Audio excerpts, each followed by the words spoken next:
Pues muchas gracias todo el día. Vamos a cerrar estas conferencias y tengo el gusto de presentar al doctor. Vamos a esperar a que suba. El licenciado. Pasa, licenciado, por favor. El licenciado Julián Vázquez Talavera es licenciado en nutrición, egresado del Centro Interdisciplinario de Ciencias de la Salud, CIGS UMA del Instituto Politécnico Nacional. Tiene maestría en nutrición clínica por la Universidad del Valle de México, UVM Coyoacán. Tiene diplomado en medicina del sueño de la Universidad Anáhuac. Diplomado en obesidad por la Academia Mexicana para el Estudio de la Obesidad, AMEO. Diplomado en redacción editorial y cuidado de la edición del Centro Editorial Versal. También ha sido miembro de la Sociedad Mexicana de Cardiología Preventiva y fue también uno de nuestros fundadores. Quiero que le demos un aplauso y vamos a aprovechar la experiencia que tiene el licenciado en nutrición. Muchas gracias. Gracias. Buenas tardes a todos. En verdad es un placer y agradezco la invitación del comité organizador, en especial del doctor Hernández, un saludo, del doctor Rubén Ávila y del doctor Salvador Díaz. El tema que voy a compartir con ustedes es nutrición saludable en el paciente con hipertensión. Es un tema bastante amplio y aquí vamos a tratar de hacerlo lo más dinámico desde el punto de vista práctico para la consulta del día a día con los pacientes. Siempre que nos piden un taller, pues es difícil por el tiempo y también por el número de asistentes, pero voy a tratar de ser lo más concreto para definir el abordaje nutricional. La manera en que voy a abordar el tema es la siguiente. Voy a iniciar con datos superficiales. ¿Me pueden apoyar? Sobre el tema de hipertensión, generalidades muy, para dar nada más estructura a la presentación. Parece que la pila está fallando.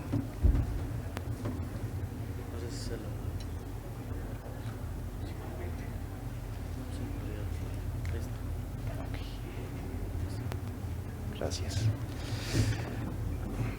Voy a abordar también los componentes que integran la evaluación nutricional mediante los indicadores antropométricos, bioquímicos, clínicos y dietéticos. Voy a apoyarme de un caso clínico para seguir el algoritmo que se propone en los proyectos de norma del tratamiento de la hipertensión y finalmente unas conclusiones.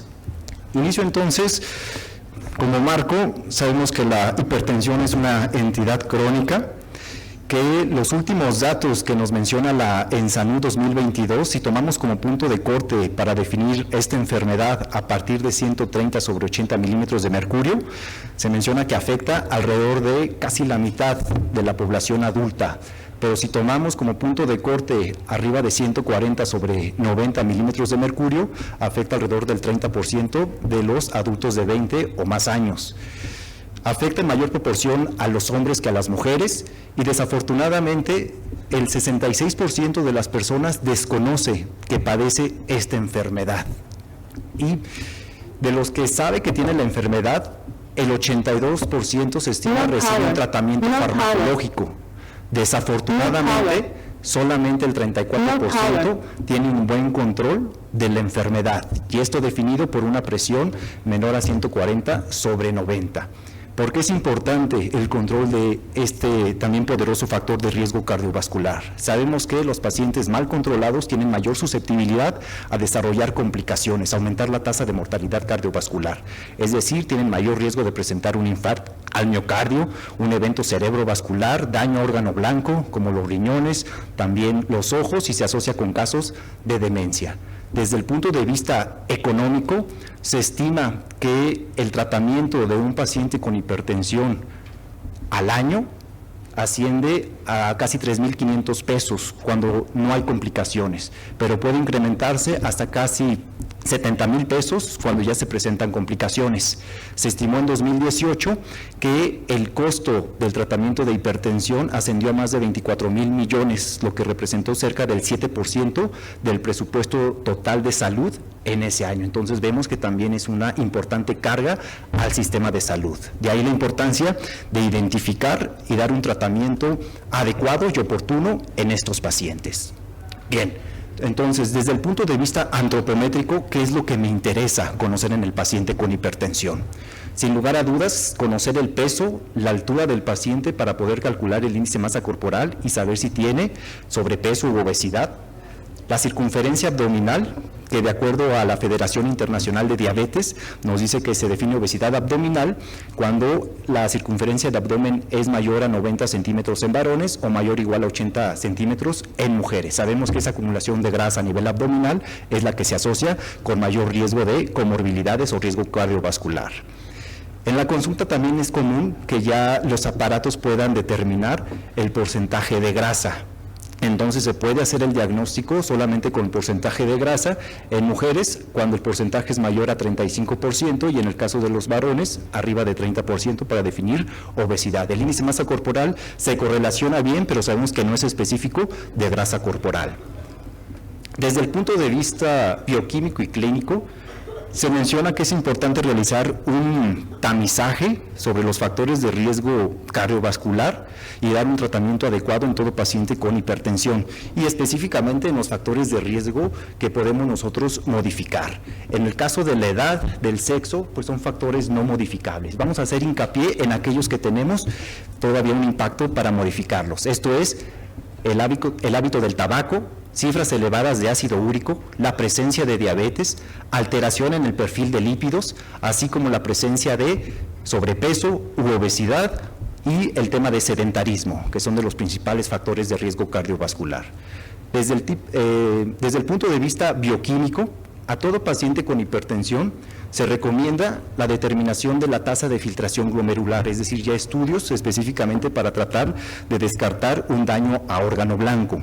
También se menciona el cálculo de este índice creatinina-albúmina para la búsqueda de proteinuria, hematuria, una hemoglobina glucosilada, electrolitos séricos, un perfil de lípidos completo. Se menciona en algunas series que la deficiencia de vitamina D en estos pacientes con hipertensión puede ascender hasta el 99% y este nutrimento también participa en el sistema renina-angiotensina-aldosterona. Cuando hay deficiencia de vitamina D aumenta la expresión de renina y por lo tanto este sistema. Cuando se corrige la deficiencia vemos que disminuye la actividad del sistema renina-angiotensina-aldosterona, entonces convendría explorar y descartar una deficiencia nutrimental. El estudio del fondo de ojo y un electrocardiograma. Entonces, todo esto el médico nos va a ayudar desde el punto de vista clínico y bioquímico.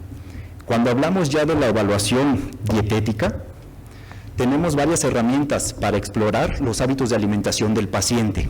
Desafortunadamente, pues todos estos van a depender de la memoria del paciente y si quiere impresionar al profesional de la salud, pues sabemos que va a mentir, va a modificar sus hábitos. Pero, pues son las herramientas que tenemos. Lo más común a nivel clínico es combinar un cuestionario de frecuencia de consumo de alimentos con un historial. Esto es, se le pregunta al paciente, a ver, en un día habitual, entre semana, ¿a qué hora acostumbra a desayunar? ¿Qué alimentos consume? ¿Qué cantidades? Definir algunas marcas.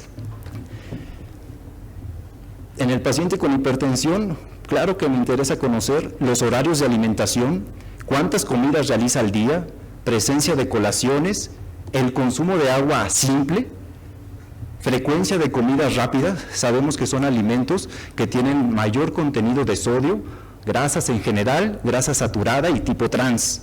El consumo de bebidas azucaradas, porque se ha documentado que el elevado consumo de hidratos de carbono simples aumenta la sensibilidad de sodio.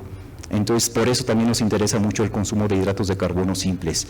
El consumo de fibra a través de los alimentos, frutas, verduras, cereales de grano entero y particularmente en el paciente con hipertensión tenemos 4 minerales que son muy importantes de evaluar: el sodio, potasio, calcio y magnesio.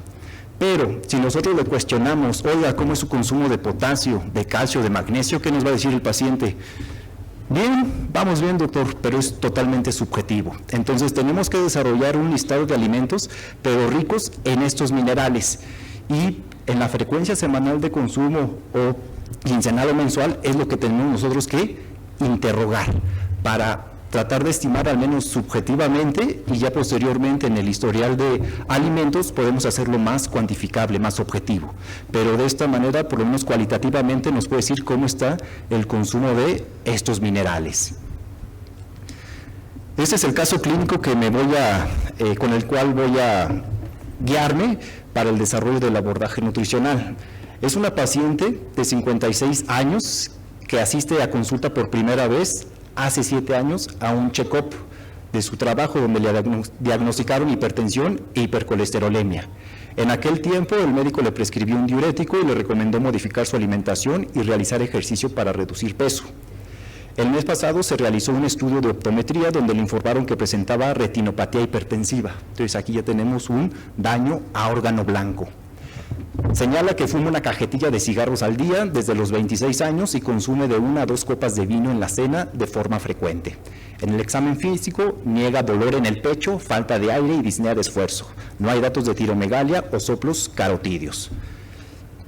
Los signos vitales que presenta es tensión arterial de 160/100, frecuencia cardíaca 80, frecuencia respiratoria de 15, pesa 84 kilogramos, mide 1.64, corresponde a un índice de masa corporal de 31 y una circunferencia de abdomen de 92 centímetros. Entonces ya a partir de aquí podemos empezar a hacer algunos diagnósticos adicionales de lo que teníamos. Ya tenemos una obesidad grado 1, pero es una obesidad abdominal por esta circunferencia abdominal. El diagnóstico médico con el cual llega con nosotros es una hipertensión grado 2 con daño a órgano blanco por ese reporte de retinopatía hipertensiva. Estos son los estudios de laboratorio. Prácticamente electrolitos séricos están en rango normal, la creatinina, ácido úrico, tasa de filtración glomerular está en rango normal, la glucosa vean está en 98, ahí sabemos que no es lo más sensible, tal vez una hemoglobina glucosilada pudiera ayudarnos más para ver si ya tiene algún trastorno en hidratos de carbono. Toda la serie de los lípidos está elevada. Tenemos que estratificar el riesgo cardiovascular en estos pacientes. Entonces, con esa cifra de presión arterial 160/100, recordemos, es hipertensión grado 2. Y dependiendo de los factores de riesgo, pero por el reporte de daño a órgano blanco, pues ya estaría aquí. Entonces, la paciente tiene un riesgo alto. Esto quiere decir de tener un evento vascular cardíaco cerebral hasta de 30% en los próximos años. Continuamos con el caso. La paciente describe que su apetito es muy bueno, ella realiza las compras en tiendas de autoservicio, prepara el desayuno incluso fines de semana y regularmente solo come 3 veces al día, aunque en ocasiones trabaja de niñera y omite la comida, alrededor de 3 ocasiones a la semana. En estas circunstancias presenta mucha hambre cuando llega a casa por la noche y solo consume un tazón de helado con 3 paquetes de galletas con relleno equivalente a 18 piezas. Es común que los viernes y sábados salga con su esposo a cenar pizza o algún corte, las cuales acompaña con una cerveza o 2 copas de vino. Aunque el médico laboral, la consulta que tuvo hace 7 años, le proporcionó un listado de alimentos prohibidos por el alto contenido de sodio, ella y su esposo abandonaron todo esfuerzo para continuar con el plan debido a lo insípido de los alimentos y los platillos, lo cual pues es algo muy común en la consulta. Es difícil mantener una dieta hiposódica. De igual forma, la actividad física no la pudo seguir por la dificultad e intensidad de las rutinas que le puso el coach deportivo. Aquí podemos observar un historial del consumo habitual de alimentos de un día que trabaja y un día que descansa, incluyendo los horarios, y de manera general podemos mencionar la presencia de hidratos de carbono simples, como son refresco, pan dulce, salsa catsup. También son alimentos ricos en grasa, papas a la francesa, milanesa de res, pollo frito. Entonces, este es un bosquejo de lo que podemos tener en la consulta de un paciente con hipertensión. Hacemos una cuantificación de la cantidad de energía y la distribución y podemos ver alrededor de 2.500, 2.000 kilocalorías. Ya en la frecuencia de consumos podemos ver, recuerden ese listado, en el caso de frutas y verduras, pues son aquellas ricas en potasio para poder estimar.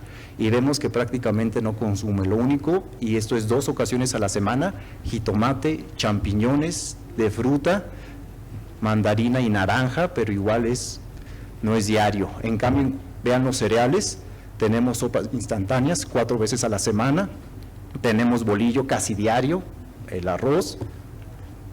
En este otro tenemos leguminosas y oleaginosas, que son alimentos ricos en calcio, en potasio y fibra, y veamos que solamente son frijoles de que consume, pero 2 ocasiones a la semana.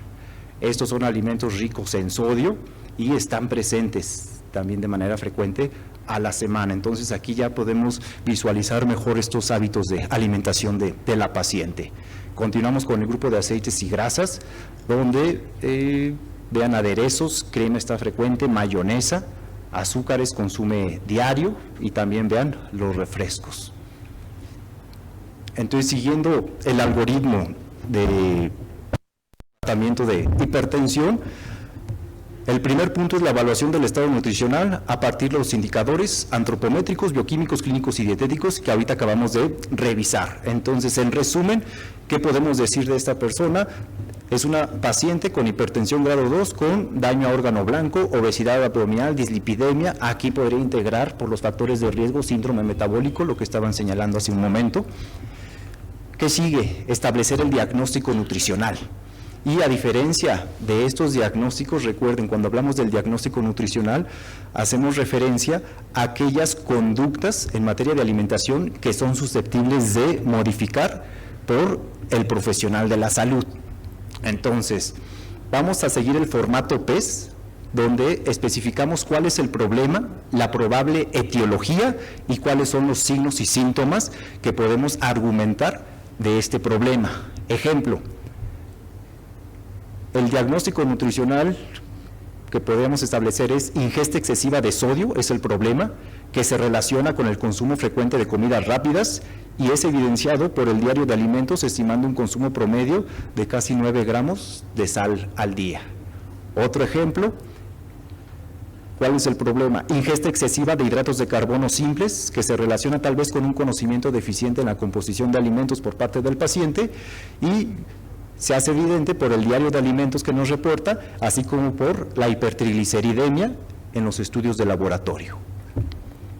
La obesidad o el exceso de grasa abdominal relacionado con un estilo de vida no saludable, esto es una dieta hipercalórica, inactividad física, como lo demuestra la circunferencia de cintura de 92 centímetros y la fracción HDL por debajo de lo recomendable en mujeres, que es menos de 50 miligramos sobre decilitro. Entonces ya tengo el diagnóstico nutricional, voy a quedarme con uno, es importante abordar un objetivo. Entonces, ingesta excesiva de sodio relacionada con el consumo frecuente de comida rápida, como lo demuestra el reporte de alimentos, y la presión arterial elevada. ¿Qué sigue? Determinar el gasto de energía y la distribución de nutrimentos. A pesar de que la norma menciona el uso de la ecuación de Harris y Benedict, hay otra fórmula, la de Mifflin-St. que tiene mayor capacidad predictiva para la determinación del gasto energético en reposo, tanto en personas de peso normal como en personas con sobrepeso u obesidad. Entonces es la que voy a emplear para fines de este ejercicio.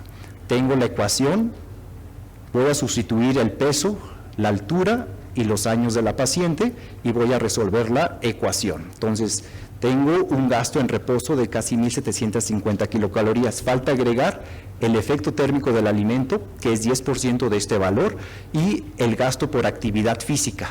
Para el gasto de actividad física voy a multiplicarlo por 1,2, de acuerdo a este cuadro, que en personas sedentarias que no realizan ejercicio corresponde a 1,2, lo multiplico por el gasto de reposo. Y el resultado simplemente le agrego el efecto térmico del alimento. Entonces, el gasto energético total de la paciente es alrededor de 2.300 kilocalorías. Pero esto es para mantener el estado, la condición actual. Vemos que tiene problema de obesidad abdominal. Entonces, vamos a hacer una reducción. Inicialmente vamos a disminuir 500 kilocalorías y entonces ya tenemos un gasto energético total corregido de 1.773. Con fines prácticos voy a redondearlo a 1.800 kilocalorías para desarrollar este ejercicio. ¿Qué sigue? La distribución de los macronutrientes, es decir, de esas 1.800 kilocalorías, ¿qué porcentaje va a ser proteína, hidratos de carbono y lípidos? Tenemos la recomendación de varias otras organizaciones. ¿Qué nos dice la norma para hipertensión? Hidratos de carbono del 50 a 60%, lípidos de 25 a 35% y proteínas de 15 a 20%. Entonces, hago esta fórmula dietosintética y hago esta distribución: 50% hidratos de carbono, 30% lípidos, 20% proteína. Sé que para algunas personas puede decir 20% para un paciente hipertenso, pero recordemos la historia clínica: tasa de filtración glomerular y creatinina estaba en rango normal, y de todos modos el consumo de la paciente era alrededor de 100-110 gramos de proteína al día. Ahorita vamos a ver el contenido total de gramos en proteína. Entonces, de las 1.800, el 20% va a ser a partir de proteína. Multiplico 1.800 por 0.20, son 360. El resultado lo divido entre 4 y esto corresponde. Con lípidos, 1.800 por 0.30 y el resultado lo divido entre 9 porque un gramo de lípidos me aporta 9 kilocalorías. Son 60 gramos. Finalmente, la mitad de 1.800 son 900, lo divido entre 4 y esta es la cantidad de hidratos de carbono que debo manejar. Entonces son 1.800 kilocalorías, pero respetando esta cantidad en gramos de nutrimentos. Aquí tenemos el resumen y vamos a establecer el plan de alimentación. ¿Cuál es el plan de alimentación que se recomienda en pacientes con hipertensión?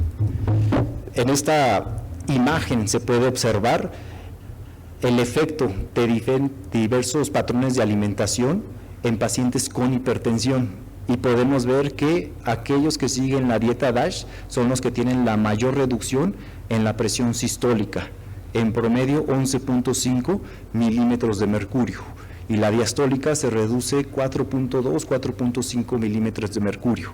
Entonces, el tiempo es corto para revisar características de cada una, pero esta es la que tiene mayor evidencia para la disminución de la presión arterial en pacientes con hipertensión. Este plan de alimentación promueve el consumo de frutas y verduras, así como cereales de grano entero, leguminosas y oleaginosas. Esto quiere decir que es rica en potasio, calcio, magnesio, así como en fibra. Prefiere el consumo de leche descremada en lugar de leche entera y productos lácteos elevados en grasa. Mayor consumo de pescado y moderado consumo de carne de res, cerdo y pollo, que sean cortes magros. Esta dieta también se ha documentado que en pacientes con alto riesgo de diabetes puede reducir el riesgo hasta en 18%. Entonces vemos también la persona que tiene múltiples factores de riesgo cardiovascular, es una paciente con alto riesgo para diabetes, entonces esto también le puede contribuir, además de mejorar la presión arterial. En este metaanálisis se demuestra el efecto de esta dieta para la reducción de la presión arterial. Vemos en la parte superior aquellos participantes que siguieron una dieta típica occidental o americana de más de 6 gramos de sodio, comparado con aquellos que siguieron la dieta DASH, más aparte hubo una restricción de sodio, menos de 3 gramos al día, y vemos una reducción de hasta 21 milímetros de mercurio en la presión sistólica y 8 milímetros de mercurio en la presión diastólica.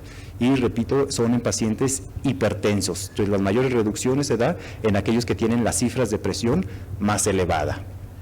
Comparado con otros medicamentos, vean, la simple reducción de sal tiene un impacto positivo. La FDA, para que se autorice un medicamento antihipertensivo, tiene que tener una superioridad con respecto al placebo de más de 4 milímetros de mercurio. Entonces, vean, la restricción de sodio tiene este efecto, y cuando yo agrego una dieta DASH más aparte una reducción de sodio, vean las reducciones que puedo alcanzar. Entonces, no se trata de que el paciente suspenda el medicamento, la terapia farmacológica, sino que además de la terapia farmacológica, cuando agregue este plan de alimentación, puede mejorar la eficacia en el control de la presión arterial. Los minerales que se menciona son ricos en esta dieta, tiene también suficiente evidencia que pudiera explicar el por qué se tienen estos mayores beneficios en la reducción de la presión arterial. En el caso del potasio, tiene un efecto natriurético, antagoniza la respuesta presora de la angiotensina. El calcio, recordemos, estamos hablando de a través de los alimentos, no la suplementación. Disminuye la contracción de las células del músculo liso, y en el caso del magnesio reduce también la captación celular de calcio. Las recomendaciones dietéticas de estos minerales se encuentran hasta de 4.700 que se recomienda en pacientes con hipertensión. Para el potasio, en el calcio son 900 miligramos y el magnesio de 360 miligramos en promedio. Entonces es lo que tenemos que alcanzar a través de la alimentación. Entonces ya mencionamos que es la dieta DASH. Para esto tenemos que hacer uso del Sistema Mexicano de Alimentos Equivalentes, la última edición del agosto del 2022, donde aquí nos establece la cantidad de energía y los gramos de nutrimento de cada uno de los grupos de alimentos, así como los subtipos. Entonces recordemos que son 1.800 kilocalorías las que vamos a aportar. Agregamos una columna para definir el número de equivalentes al día de cada uno de los grupos de alimentos. Si una ración de verdura me aporta 25 calorías, 2 gramos de proteína y 4 de hidratos de carbono, entonces voy a hacer el cálculo con 3 raciones, 3 por 25, 3 por 2, 3 por 4, y así voy a empezar. Esto es por ensayo y error. No significa que tenga que seleccionar un grupo de alimento de todos, sino los más convenientes de acuerdo a la paciente que tengo en la consulta. Entonces voy a preferir de bajo aporte de grasa, leche que sea descremada, aceites y grasas sin proteína, y con proteína aquí entraría el grupo de las oleaginosas, nueces, cacahuates, pistaches, almendras. Entonces por eso es importante incluirlo. Y de azúcares es una ración. Recordemos, tenía consumo de refresco, 3 latas al día. Entonces, aquí simplemente estoy aportando una ración de azúcares sin grasa.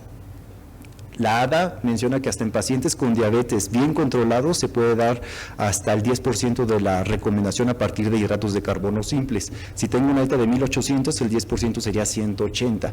Una ración de azúcar me aporta 40 kilocalorías, entonces es pequeña la cantidad. Al final hago una sumatoria vertical y esto es lo que obtengo. Con este número de equivalentes son 1.805 kilocalorías, 90 gramos de proteína, 60 de lípidos y 225 de hidratos de carbono. Entonces tengo un porcentaje de adecuación prácticamente del 100% en todos. Ahora, ¿cómo lo voy a distribuir a lo largo del día? Son el número de equivalentes del cuadro anterior, pero ya distribuido en desayunos, comida, cena, así como colaciones. Y finalmente desarrollo el plan de alimentación, pero ahora sí selecciono aquellos alimentos que desafortunadamente vemos que el paciente tiene un bajo consumo, pero los que tiene que incluir para aumentar el consumo de potasio, calcio y magnesio. Y entonces es así como ya empiezo yo a desarrollar, en este caso, la guía de menú. Aquí tengo el aguacate, es 1/3 de pieza, desayuno, comida y cena. Una pieza de aguacate aporta alrededor de 200 miligramos de potasio. Entonces, esto es de comidas principales y estas son de las colaciones. Simplemente vemos que el consumo calórico era elevado hasta de 2.500 kilocalorías. Entonces, una dieta de 1.800 puede ser que desde el punto de vista teórico no sea hipocalórico, pero para esta paciente en particular sí lo es, y puede ser difícil que se apegue a las recomendaciones. Por eso es recomendable 1 o 2 colaciones para prevenir esa hambre en extremo. Entonces, finalmente, tenemos la orientación alimentaria, que se refiere a todas aquellas recomendaciones para favorecer un hábito de alimentación de forma saludable. Como pueden observar, es mucha la información que se puede manejar para dar en una sola consulta. Entonces, de ahí la importancia de tener algunas videollamadas para tratar un tema en particular, cómo reducir el consumo de sodio, cómo aumentar el consumo de frutas, de verduras, de cereales, etcétera. Entonces, todo esto es parte de la orientación alimentaria. Recordarán que una de las principales causas de abandono fue que decía que no tenía sabor los alimentos, lo insípido. Entonces, hay esta receta a través de hierbas y especias que son fáciles de conseguir en nuestro medio, donde se van a moler en la licuadora o un molcajete, posteriormente se pasan por un colador y ya se almacenan. Tiene un sabor fuerte, pero también es una opción como para darle ese sabor, ese sazón a los alimentos y puede hacerlo más fácil seguir esta dieta baja en sodio. Finalmente, tenemos que establecer metas. En esta paciente, digo, expensas de una prueba de hemoglobina glucosilada, pero no tenía alteración en hidratos de carbono, puede ser que una meta de presión arterial por abajo de 140 a 90 de manera inicial sea lo conveniente. Requiere perder peso, pesaba 84 kilogramos, entonces se sugiere una reducción de 4 a 8 kilogramos en 6 meses y el ejercicio de tipo aeróbico, a expensas del estudio de electrocardiograma para descartar alguna condición o considerarse para la realización de ejercicio. Y para esto es importante mandar como de forma más objetiva las metas que buscamos. A ver, el consumo de bebida azucarada actual es esta. En cuanto se compromete para la próxima visita, pero también que salga de él, involucrarlo para que él mismo establezca esa meta. Lo mismo para el consumo de agua, de comidas rápidas, etcétera. Entonces es un proceso que se tiene que ir en las consultas para hacer como más objetivo los avances o los retrocesos del paciente. Y finalmente, a manera de conclusión, pues la hipertensión es una enfermedad que afecta a un número considerable de personas en nuestro país, pero el buen control solamente se refiere por 34%. La dieta DASH, que consiste en un patrón de alimentación rico en potasio, calcio y magnesio, además de que es reducido en sodio, grasas y particularmente grasas saturadas, puede contribuir para disminuir la presión arterial de forma significativa y con esto favorecer el control de la presión arterial y de esta manera reducir el riesgo de complicaciones cardiovasculares, así como la tasa de mortalidad cardiovascular. Con esto termino mi presentación para dar lugar a la doctora Maribel y al final tenemos una sesión de preguntas. Gracias.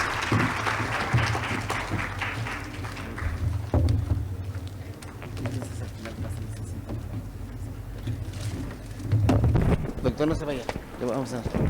Bueno, las preguntas que se van a realizar va a ser, por favor, al final de la exposición de los dos doctores y ya van a pasar al estrado cuando termine su ponencia y nada más van a hacer 2 preguntas por persona porque de verdad ya el tiempo es, estamos muy cortitos, pero que aprovechen la oportunidad de tener aquí a los especialistas. Tenemos el gusto de otorgarle al licenciado en nutrición Julián Vázquez Talavera por su apoyo en este simposio en nutrición saludable en pacientes con hipertensión arterial. Doctor. Gracias. Y un pequeño presente de la Sociedad Mexicana de Cardiología Preventiva. Gracias, doctor. No, gracias. Siéntese, doctor, ahorita va a pasar.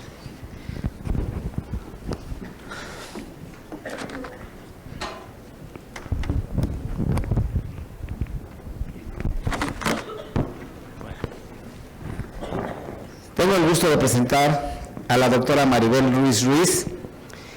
Ella es médico cirujano y partero, egresada de la Escuela Superior de Medicina del Instituto Politécnico Nacional.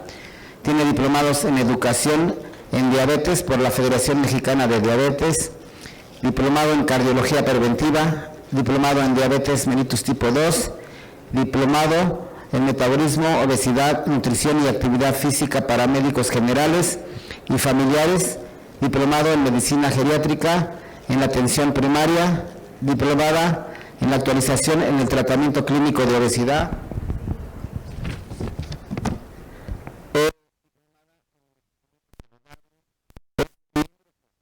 fundador de nuestra Sociedad Mexicana de Cardiología Preventiva y es ex miembro de la Asociación Mexicana de Diabetes. Una historia laboral muy amplia, ha sido médico y educador en diabetes en la Clínica de Prevención de Riesgo Coronario desde febrero de 2012 hasta la actualidad. Es titular de curso y talleres para pacientes en temas relacionados a diabetes y obesidad, alimentación saludable en diferentes etapas de la vida y relacionados con enfermedad cardiovascular. Es coordinadora del módulo de diabetes en el Diplomado de Cardiología Preventiva y adjunto en el Diplomado de Diabetes mellitus. Como pueden ver, tenemos una ponente con mucha experiencia y vamos a recibir su ponencia que va enfocada a diabetes y enfermedad renal crónica. Muchas gracias, doctora. Un aplauso, por favor.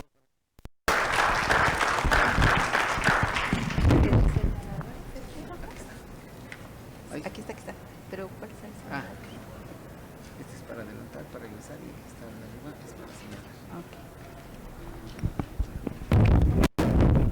Buenas tardes a todos, una felicitación por la resistencia, estírense, yo quiero que estemos en plena confianza, como comentaba el doctor, porque es la parte final, y de hecho pues también cerramos este año en todas nuestras actividades académicas, y como buenos mexicanos tenemos propósitos para el año nuevo, ¿no? Entonces, ojalá pueda, más que gustarles la plática, espero que sea de utilidad, porque pues ese es nuestro objetivo finalmente. Bueno, ¿cuáles son los objetivos? Tratamos de implementar lo que fuera como taller para que fuera precisamente práctico. Uno de ellos es promover los patrones de alimentación saludable. Como ustedes bien vieron, pues no es fácil a veces prescribir un plan de alimentación como excelentemente lo acaba de dar Julián, pues es mi máximo en cuestión de la nutrición. Entonces tenemos también otras herramientas que podemos implementar ese tipo de pacientes. Y lo que buscamos para el momento de ahorita es diabetes tipo 2. Finalmente, si nosotros incidimos en cómo se alimenta este grupo de personas, pues vamos a favorecer lograr un peso saludable, niveles de presión arterial, hemoglobina glicada, sus niveles de lípidos. Y también lo que queremos es concientizar que las recomendaciones que se deben de individualizar, yo como profesional de la salud, a veces, en el caso de nosotros médicos, no nos enseña nada de alimentación, de nutrición, a veces no podemos hacer este cálculo como bien nos enseñó Julián.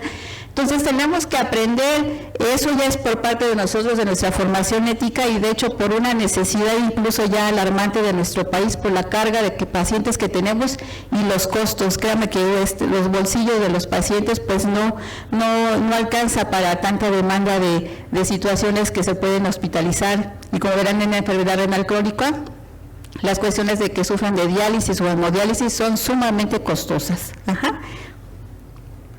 Bueno, ¿qué nos indican las recomendaciones? La Asociación Americana de Diabetes en relación al core de alimentación de nutrición, la última versión que tenemos es del 2019, nos dicen que si nosotros hacemos una adecuada prescripción de una orientación alimentaria o una prescripción nutricional, sobre todo por un profesionista expertos como en el caso de Julián, vamos a lograr disminuir la hemoglobina glucosilada. Vean ustedes ¿qué tanto? En diabetes tipo 1 de 0.1 a 1.9%, y en el caso de diabetes tipo 2 de 0.3 al 2%. Si ustedes hacen un comparativo en la lista de los fármacos que logran disminuir este número de hemoglobina glicada, pues van a ver que solamente en asociaciones podemos alcanzarlo. El que más disminuye lo que es la hemoglobina glicosilada por sí sola es la insulina. Cuando nosotros vamos combinando asociados a metformina, obviamente pues también logramos disminuir la hemoglobina glicada. Pero vean, la alimentación, ¿qué impacto tiene en poder modificar estos niveles? Entonces, la primera pregunta sería, ¿vale la pena la alimentación? ¿Qué me responden? Despiertos chicos, ya nos vamos a ir a comer. ¿Cuáles son nuestras herramientas o estrategias para educar al paciente? Como les vuelvo a repetir, a veces no somos profesionales en cuestión de la alimentación, pero sí somos profesionales en la salud. Entonces, nuestra obligación, y de hecho en un renglón por ahí de la norma de diabetes decía que cuando no hubiera un profesional de la salud, el personal que estuviera disponible, inclusive un promotor de salud, tenía que ser capaz de poder brindar una orientación alimentaria. Entonces, esto nos involucra a todos y tenemos que ser responsables. Tenemos varias estrategias, no vamos a hablar de todas de ellas, pero sí de algunas que a mí en lo personal, les repito, como médico me han funcionado. Vamos con nuestro caso clínico, ¿sí? Vean ustedes, femenina de 48 años con diagnóstico de diabetes tipo 2, ya le indicaron sus fármacos y que le indicaron además lo típico que a veces muchos médicos decimos, y me incluyo porque en mis inicios de formación pues también yo caí en estos errores. Deje de comer pan y tortillas, pero ella quiere otra opinión porque obviamente pues al dejar estas harinas no se siente satisfecha, y por su trabajo, como miles de mexicanos de nuestra vida real, pues comen fuera, incluso su desayuno lo hace fuera, trabaja en una zapatería de 9 a 8 p.m. y ¿en qué puede comer? Por lo que asiste con usted para una orientación alimentaria, porque les dijeron que ustedes ya vinieron a su congreso y son bien duchos. Bueno, vean ustedes, un peso de 68 kilos, talla 1,55, índice de masa corporal 30. Como bien planteaba el doctor, sabemos que el índice de masa corporal pues ya está en esas revisiones de que pues no es propiamente una información concreta de si el paciente tiene sobrepeso o obesidad. Hay muchos factores que lo pueden afectar, pero bueno, tenemos que seguir trabajando con lo que tenemos, ¿no? El índice de cintura, como vemos, está alto y la presión arterial. Y aquí tenemos algunos parámetros del laboratorio. Vean, su glucosa 168. ¿Cómo está? ¿Alta, normal o baja? Alta, muy bien. Su hemoglobina glucosilada de 7.8%. ¿Cómo la ven? Alta. Y su creatinina sérica de 0.8. Bueno, a veces si no son médicos a lo mejor. Pero los que sí, ¿qué me dicen? ¿Cómo la ven? Normal, alta, baja. Normal, muy bien. Su colesterol 274, ¿qué me dicen? LDL 108, ¿qué me dicen? Alto, porque acuérdense que ya es un paciente que tiene diabetes. Triglicéridos 251, ¿qué me dicen? Alta, ok. Y si ustedes ven, una de las estrategias que nosotros podemos implementar con estos pacientes es solicitarles su recordatorio de 24 horas. Doctor, vamos a ver. Sí, bueno. Aquí en su desayuno nos dice que tiene una pieza de bolillo, un tamal de salsa verde de pollo de tamaño mediano, la típica que guajolota, y un vaso de atole de chocolate y un vaso de 150 mililitros. Esto créanme que es una realidad de muchos mexicanos. Salimos y ¿qué hacemos? Compramos, porque precisamente como ella sale a trabajar, pues no desayuna. ¿Y por qué no desayuna? Vamos a ver ahorita abajo por qué. Su comida, también 2 gorditas de chicharrón con cilantro y cebolla y 1 litro de agua de sabor azucarada. Ajá. Cena, una pieza de pan de dulce, la cena típica de nosotros los mexicanos, una taza de café solo con 2 cucharadas de azúcar. Díganme si no es algo muy frecuente, a veces nada más llegamos, cenamos pan, su café y eso es todo. No tenemos una dieta adecuada. Vean ustedes, entre las comidas come lo que son galletas con chispas de chocolate, un vaso mediano de gelatina de agua normal. ¿Por qué? Porque eso es lo que tiene afuera de la zapatería, porque pues es lo que tiene a su alcance para comprar. Y su trayecto de su casa a su trabajo es de 1 hora 45 minutos en el transporte público, que los que andamos luego también eso es una realidad. Entonces, como bien Julián lo planteaba tan bonito de la forma del pez, bueno, al menos tratamos de hacer estas observaciones quizá de una forma un poco burda, pero que ustedes también la pueden implementar. Ajá. Pues lo ideal es hacer estas evaluaciones buscando lo que decimos el ABCD, como bien comentaba Julián, antropométricos, bioquímicos, clínicos y dietéticos, y que aplica en este tipo de enfermedades. En el caso de diabetes, sabemos que a lo mejor no somos nutriólogos, que ellos pueden hacer su medición de sus pliegues, pero podemos pesarlos. Hay unas básculas ya con impedancia que nos pueden proporcionar datos, el índice de cintura, que definitivamente sigue siendo válido para poder certificar qué riesgo está este paciente, los que tenemos que evaluar para ellos, para hacer checar lo que ya habíamos mencionado anteriormente, clínicos. Esta paciente es de recién diagnóstico, entonces hasta eso pues ella no tenía ningún síntoma. Cuando vemos que el paciente está catabólico, que ya está desgastado, mucha sed, mucha orina, pérdida de baja de peso de forma rápida e importante, mucho cansancio, pero ella no se sentía mal, sino que fue un chequeo donde se le descubrió esta condición. Y su evaluación dietética, como se comentaba Julián, factores que también afectan a la ingesta, que fue lo que vimos, por qué no desayuna o por qué compra eso. Todas estas cuestiones van a influir. Obviamente el recordatorio de 24 horas, pues sí es una herramienta importante. Se recomienda que sean de 3 días, como mencionaban, pero bueno, al menos por ejemplo, en mi parte médica a veces nomás lo hago 1, porque sí nos quita un poquito de tiempo en la consulta. Y también ver si conoce los grupos de alimentos que le proporcionan los azúcares, porque ese es un error fundamental, como lo vamos a ver más adelante. Integrar un diagnóstico, realizar intervenciones educativas para brindarles asesoría precisamente para hacer esta corrección sobre el grupo de hidratos de carbono, que en nuestro caso nos pesa más, hacer un seguimiento con respectivas evaluaciones, como bien lo han mencionado todos mis compañeros.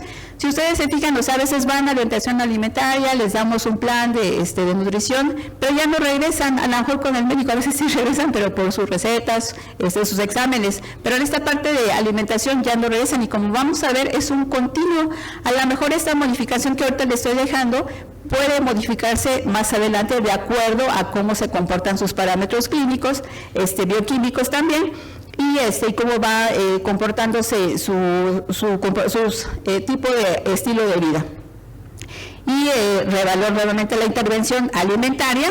Si no funciona esa estrategia, quizá podemos implementar otra, porque es fundamental identificar estas barreras que fomentan el que no se apeguen al tratamiento, condiciones socioeconómicas, por qué no prepara sus alimentos, no entendí, a lo mejor me dio en mi plan de alimentación y con los equivalentes, a lo mejor si no soy una adulta mayor, o a lo mejor mi edad de estudios no es muy elevado, se me dificulta y a lo mejor lo trato de seguir una semana y lo abandono. Entonces, todas esas necesidades tenemos que evaluarlas en las personas para que podamos fomentar el que realmente se apegue al tratamiento. Y una de las estrategias que ustedes ya conocen es el plato saludable.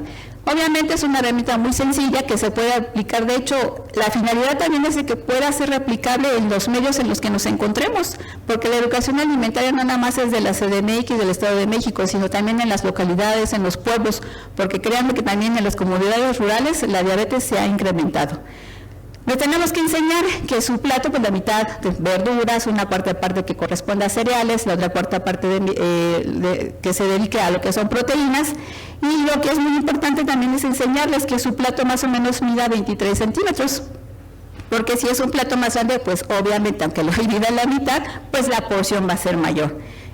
La porción de frutas, aquí pues lo tenemos que individualizar, a veces pueden ser 2 o 3 raciones, pero escuchen bien lo que digo, raciones o porciones. ¿Por qué? Porque a veces si decimos 2 porciones, una porción de guayaba, una porción son 3 guayabas, no significa que mi paciente va a comer 2 guayabas en todo el día, o sea, puede ser una porción de guayaba y a lo mejor una porción de melón, por ejemplo.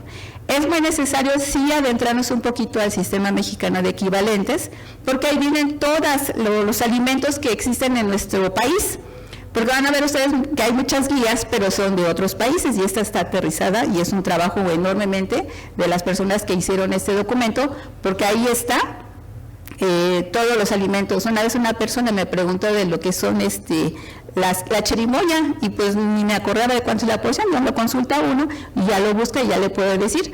Mi escapatoria fácil hubiera sido, no, pues no coma chirimoya, ¿no? Pero si lo que yo quiero es que consuma sus frutas, fibra, líquido, agua, entonces también yo tengo que ser responsable e informarme, ¿sale? Y esa se me hizo muy interesante, porque vean ustedes, es en relación a las guías de práctica clínica Cadigo 2022, que sacó esta diapositiva que se me hizo muy importante, porque esta asociación lo que busca es, obviamente, fomentar también el cuidado renal a nivel internacional. Y si ustedes observan, en las imágenes tenemos el plato, en nuestro caso que lo podemos utilizar, pero tenemos un bowl de arroz para también comunidades asiáticas, una tortilla de maíz. En México, ¿qué predominan? Los tacos, ¿no? Y pensando, mis padres son de Oaxaca, ¿cómo es la tortilla de Oaxaca? Una tlayuda grandísima, ajá. Entonces, cuando voy, pues obviamente llega la hija de fulano, que sabe de diabetes, pues van. Y entonces a mí me costaba mucho trabajo también de esa tortillita, cómo manifestarles sus cambios de hábito.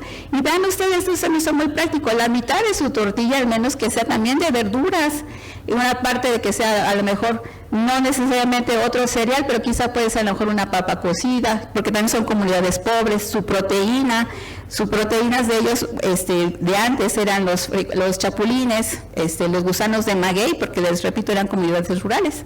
Entonces, y vean una hoja de plátano también, hay veces que hay personas que tienen este tipo de alimentación, entonces se buscan herramientas que se puedan implementar en todas las comunidades. Les presento, no sé si ya conocen el nuevo plato del bien comer. Salieron las recomendaciones este año de las guías de práctica clínica. precisamente como una actualización o una modificación de toda esta información que se va teniendo en los últimos años, de poder seguir prescribiendo información de forma práctica, didáctica de la población en general, para que ellos consuman sus alimentos de forma más saludable. Y vean ustedes ahí, en el rubro de las verduras siguen siendo un 50%, y vean ustedes en el grupo de las grasas es un 5%, y vean ustedes algo muy importante, en el grupo de las proteínas es un 8%. El grupo de las leguminosas, que son proteínas de origen vegetal, 15%.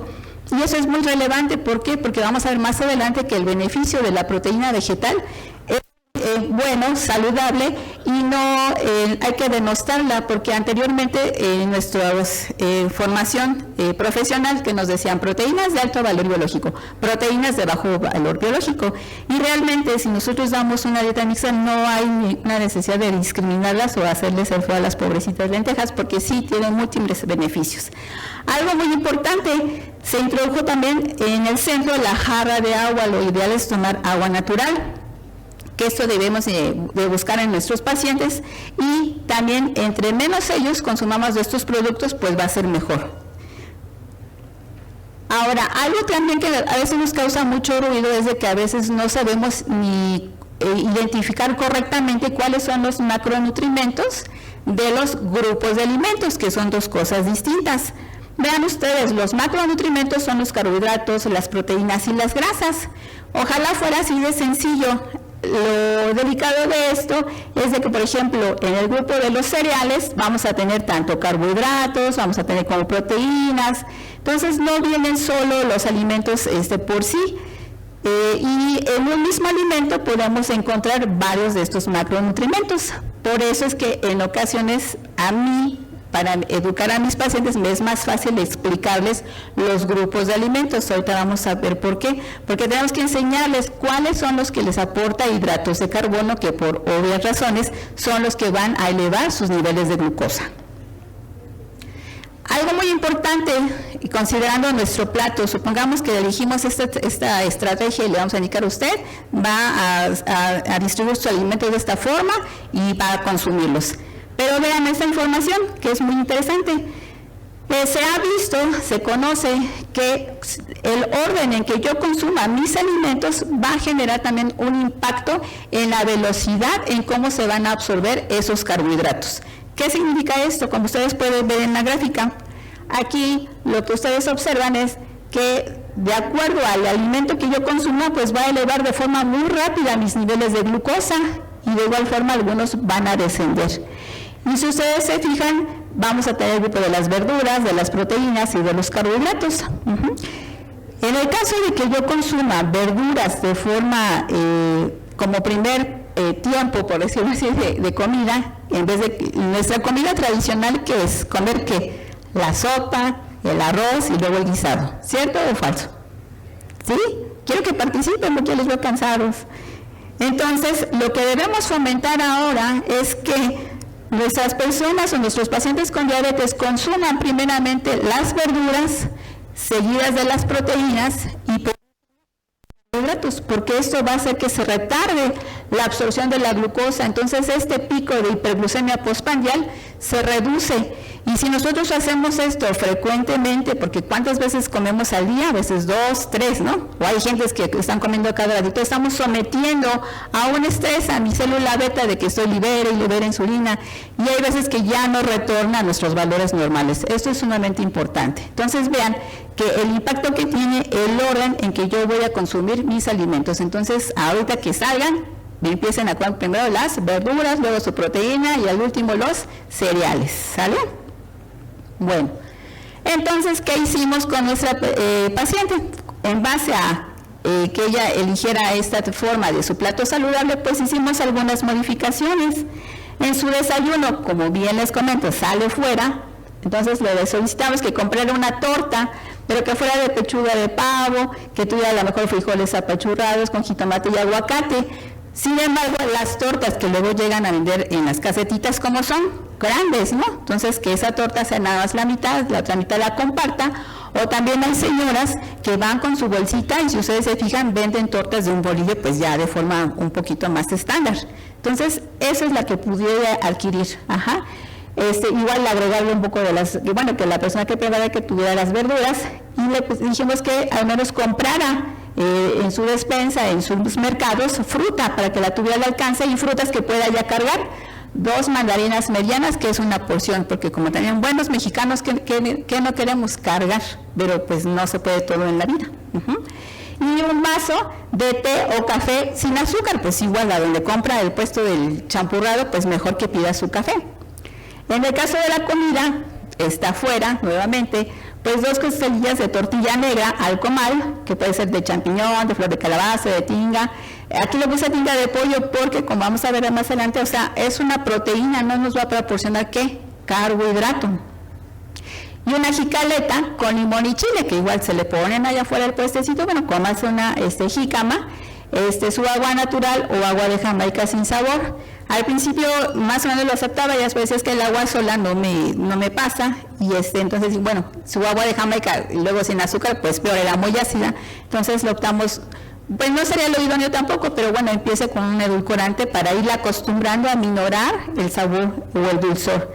Y en la cena una pieza mini, pero de concha, o sea, su pan de dulce no se lo quitamos, sino que nada más una porción más pequeña, un huevo con verdura, que eso sí se puede hacer ya en casa, ya sea en omelette, con espinacas, con champiñones. Créanme que en México tenemos tantas verduras, no necesariamente tiene que ser el típico huevo con jamón, salchicha, tocino, o sea, hay una gran variedad. 3 guayabas chicas para que cene, café o té sin azúcar. Sabemos que a lo mejor pues no soy experta en nutrición, quizá puedo tener ahí alguna deficiencia, pero al menos ya estoy haciendo una intervención para lograr mejorar sus niveles de glucosa. Y si ustedes observan, su hemoglobina glicada, como bien se dice, nosotros lo citamos a los 3 meses pues para hacer una evaluación y tiene 6.4, o sea que ya disminuyó. Su creatinina sérica sigue igual porque no teníamos problemas en su función renal, colesterol igual disminución, LDL, triglicéridos y en cuestiones del peso, índice de masa corporal, cintura y presión arterial, pues también se mejoraron sus parámetros. Como bien dicen, no es mágico, pero créanme que la alimentación sí nos ayuda a modificar muchas situaciones o parámetros bioquímicos y clínicos en mejora de la persona. ¿Y qué es lo que también implementaron? Que en las mañanas camina un poco más antes de tomar su camión para irse a trabajar, porque en la tarde definitivamente no está dispuesta a hacer ejercicio porque trabaja en una zapatería, todo el tiempo está de pie. Entonces, yo creo que por lógica debemos entender que obviamente no va a hacer ese tipo de ejercicio. Y algunos ejercicios que puede estar estando parada, porque le digo, si no, la varice también le va a sufrir. Y solamente lleva lunch los días lunes. ¿Por qué? Porque el domingo es cuando tiene tiempo para podérselo preparar, porque en toda semana pues no lo hace. Pero al menos ya hicimos una intervención y podemos lograr una mejora. ¿Estamos de acuerdo? Bueno, otras estrategias son que también ustedes han oído, yo creo, índice y carga glucémica, que son 2 cosas distintas. El índice glucémico es la velocidad con que el alimento va a elevar mis niveles de glucosa. Y la carga glucémica es como la sumatoria de todos los alimentos que yo estoy consumiendo, en donde tengo que hacer una operación aritmética también para ver cómo va a elevar mi glucosa. Entonces ustedes pueden observarlo, si yo consumo alimentos de bajo índice glucémico, pues la elevación de la curva no va a ser tan alta y también el tiempo que se prolongue para que disminuya esos niveles de glucosa pues va a ser más retardado, eso va a ser más favorable a los que son de índice glucémico alto. Existen algunos listados en donde nos dicen de alto valor glucémico y de bajo índice glucémico, ¿no? Y por eso una estrategia les dimos, no, pues consuma alimentos tortuga, que son los de bajo índice glucémico y se les entrega, a veces una hoja en donde viene este listado y evite los alimentos liebre. Sin embargo, esta información tiene que venir en una tabla porque ya están perfectamente determinados cuáles son estos valores. Solamente que, por ejemplo, en el caso del Sistema Mexicano de Alimentos, no todos los alimentos tienen el índice glucémico. Y si nosotros vamos al famoso Dr. Google, porque todo lo que hacemos ahí, vienen también varias tablas, pero no sabemos si esa es información de nuestros alimentos propiamente mexicanos o vienen de información de otros productos de Estados Unidos o de alguna otra referencia. Y también hay ciertas cosas que van a modificar el índice glucémico, o sea, si una pasta se pasa más de tiempo, obviamente se aumenta el índice glucémico. Si el alimento tiene mucha grasa, se va a modificar el índice glucémico.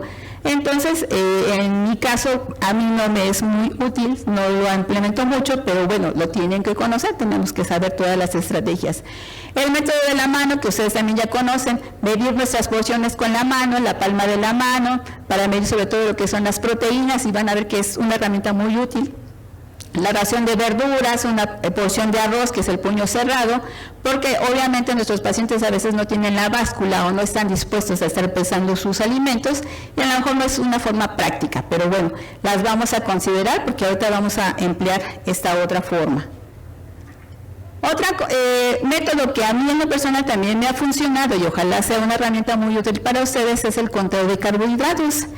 Este es un método de planificación para nuestros alimentos, sobre todo se idean las personas que utilizaban insulina. ¿Por qué? Porque de acuerdo a la cantidad de raciones de carbohidratos que yo consuma, pues van a ser las unidades de insulina rápida, ultra rápida que yo me voy a aplicar. Y en ese momento entonces es necesario aquí sí explicarles a los pacientes cuáles son los grupos de alimentos que nos aportan carbohidratos. Y ustedes verán cuáles son: cereales, frutas, leguminosas, lo que son verduras y las leguminosas. Cuando yo enseñaba mucho esto, mis hijas me decían: mamá, ya es más fácil que recordemos cuáles no tienen, porque obviamente en cuestiones educativas hay que buscar lo más fácil. Entonces yo lo que ahora les digo a mis pacientes es: todos los grupos de alimentos tienen carbohidratos excepto dos, los productos de origen animal y las grasas. Y también así es más práctico que ellos lo recuerden. E inclusive a mí se me facilitó también. Vean ustedes, este paciente es un masculino de 38 años con diabetes de 5 años de evolución, con hipertensión, obesidad, y tiene temor porque si no controla sus niveles de glucosa podrían indicarle insulina. Igual otra estrategia que a veces nosotros médicos caemos en ese error: si usted no se controla, le voy a mandar insulina. Y pues no, porque si no los asustamos más y son más reacios a la insulina. Y debemos entender que un paciente, aunque sea con diabetes tipo 2, puede llegar a utilizar insulina porque la evolución de la enfermedad así lo requiere. Entonces, vean, tiene una hemoglobina glicada de 9, una creatinina sérica de 0.9, un colesterol de 260, ¿cómo está? LDL 112, ¿cómo está? Y triglicéridos 273, ¿cómo está? Alto, Su presión arterial 140/90, ¿cómo está? Alta, no está en metas. Entonces aquí veamos, una ración de carbohidratos me va a aportar 15 gramos. Eso es muy importante porque así está planificado en nuestro sistema de equivalentes. Entonces, si yo consumo una ración de carbohidratos, me tendré que aplicar una unidad de insulina. Y cuando yo voy haciendo esta correlación y mi paciente está fuera de metas, vamos a ver que una unidad de insulina también logra descender 50 miligramos de glucosa. ¿Qué significa esto? Supongamos que mi paciente va a comer, y también cuando utilizan insulina es necesario el automonitoreo. Si mi paciente está en su meta de que tiene que estar entre 80 a 130 de su glucosa antes del alimento, pero en el caso de mi paciente a lo mejor está en 200, supongamos. Si yo le estoy indicando 4 raciones de carbohidratos, se tendría que poner, ¿qué? 4 unidades de insulina, pero su monitoreo me dice que tiene 200. ¿Qué me está pasando ahí? Me faltarían 50 para poder compensarme. Entonces ahí se tendría que poner el 5 unidades. No sé si me expliqué. Esto es un poquito, a lo mejor si no lo utilizan, pero es para que me entiendan la correlación de lo que logra descender una unidad de insulina. ¿Sale? Bueno. Entonces, haciéndole igual su interrogatorio a la persona, le preguntamos cuál es su comida y nos dice: una taza de sopa de pasta, una milanesa de bistec empanizada, 12 tiras de papas a la francesa, una rebanada de aguacate y media taza de frijoles refritos.